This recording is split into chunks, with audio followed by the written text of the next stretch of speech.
All right, so today we're going to be creating a sample web application for a fictional site known as Contoso University. So this tutorial is mostly going to focus on the functionality of student admissions. We're not going to do like a login or anything fancy like that, just kind of like working with a database. So the tutorial we're going to be following today is one right here on ASP.NET. You're welcome to jump in and follow along right here. Now before we get started, there are a few pieces of software you're going to need, which are right down here actually. You're going to need Visual Studio, preferably 2013, or maybe a later version, if they have them out. I have Professional. You can use any version you want, Ultimate, the free version, whatever. You're also going to need the .NET API 4.5. Entity Framework 6, and then Windows Azure SDK 2.2, which is optional, but you'll be wanting to get it anyway, so I just recommend doing it right now. Alright, so first things first, we're going to go into Visual Studio. Under Start, we're going to click New Project, and then we want it to be an ASP.NET web application, and we're going to name it Contoso University, because that's going to be the name of our web page. So go ahead and click OK. Brings us to another screen here. Now for a template, we want to make sure we have MVC selected. And we're going to go to Change Authentication. We want no authentication because we're not going to have users log in or anything. We're just going to let anyone do whatever they want. All right, and then in the area where it says Microsoft Azure, make sure you do not host it in the cloud. So do not have that clicked. We'll get to that at some other point, but not right now. So make sure it's unchecked, and then go ahead and click OK.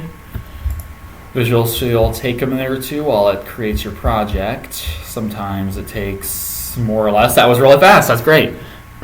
Okay, so first things first, we're going to open up the Views Shared Layout file here. There's some code that we need to change. All right, so let's get that. Anywhere where it says Application, we're just going to replace with Contoso University right here.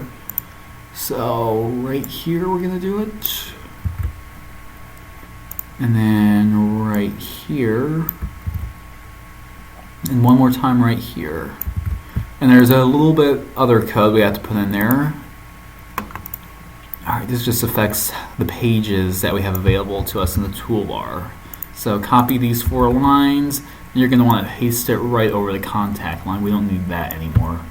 So go ahead and just put it right there. Okay. Next file we have to open is Views Home Index, which is this one right here. Let's go ahead and click that, and we're going to put some code in there. Just copy paste this. Alright, go ahead and put it in there. So now we can actually run our web page. So I'm going to hit Control F5, which publishes the web page. So it'll take a second to load up here. Probably not too long now. We'll see. Oh, there we go. Alright, so here's a web page. The text you put in there, it shows up and everything. I can click About the tabs. Home and About work, but nothing else does because we haven't added that functionality yet. So go ahead and close that. And then back to Visual Studio. Alright, so we're going to go ahead and go to the Tools menu here. We need to open the NuGet Package Manager and then the Package Manager console right here. Alright, so go ahead and click that, and sometimes you also see it down here at the bottom of the screen. You don't even need to go to do that, but it's good to know where it is anyway. So alright, we're going to run this command, install package entity framework. Alright, go ahead and enter. So this is just going to set everything up so we can work with our database here. It'll just take 1 second to run and install all the changes in the Visual Studio. You see all these things happening over here. Whoa! Alright, looks like it did it just fine. So next step is we're going to add a couple of files here into our models folder. So what you're going to do is you're going to right click it, hit add, and then go to class right down here. So this first class we're going to create, we're going to make sure that's a C# Visual C file. We're going to go ahead and name it student.cs. And then we're going to add that. And then it generates this code, but that's not the code we want. So we're going to go ahead and get the code we do want right here. Copy and paste it. Alright, there we go. And you'll notice right away that doesn't compile, but that's because we have to create the additional classes before it will. So there's a couple more. We're going to follow the same process, right-clicking the models folder, going to add class. This one's going to be enrollment.cs. All right, again, C# file. So same code, copy paste, different code. All right, there we are, and we got one more to do. So this one is going to be same folder, same C# file. We're just going to call this one. We're going to call this one course.cs. Okay. And one more time. Copy paste. Okay, so all that should be good. Let's just save everything here. All right, so the next step is we're going to actually have to add a new folder to our project. So you're going to right-click the Contoso University heading here. Then you're going to go to Add, and then New Folder. So go ahead and click that, and we're going to name our folder DAL, which is short for Data Access Layer. So you want to do that, hit Enter. The folder is created. So now we have to create a new class inside that folder. So same process as before. This class will be called schoolcontext.cs. So go ahead and add that in there. All right, perfect. So this is creating our database context. So we got some code here. We're going to copy paste that in. Looks good. Go ahead and save. All right. So next step, we're going to create yet another class. Same folder in the DAL folder. This one is going to be School Initializer. School Initializer. Oh, that's a mouthful. Okay. So we got that. Go ahead and add it in there. Got some more code to put in there. It's a big block right here. So everything in here, this is actually what's going to be populating our database. So we have some students and information relating to them on our web page. All right. So go ahead and save that. Looks good. So now we need to open up one other file here. This is going to be the web config file. Now we want to make sure that we don't get the one inside the views folder.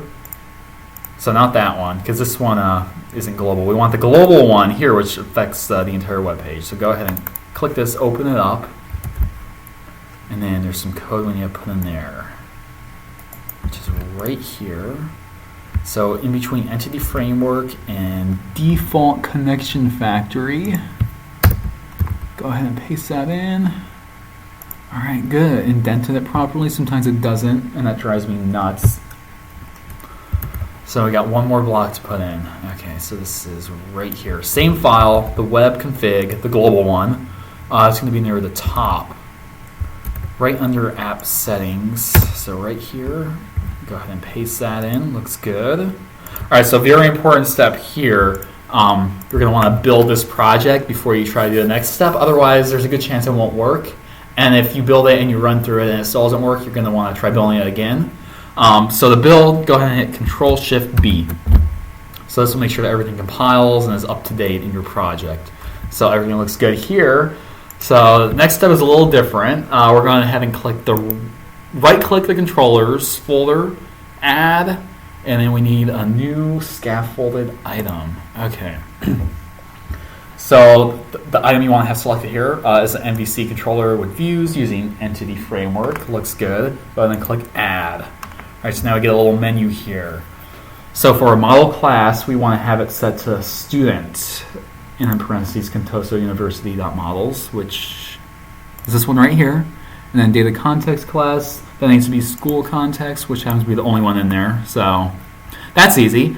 All right, and then the controller name. It sets it to plural by default. We don't want that. It should just be student controller, not students controller. So delete that S. Leave everything else blank. Don't change it or whatever. Go ahead and click Add. So that's going to add our scaffolded item to the controllers. Takes a little, okay, there we go. Pretty quick, actually.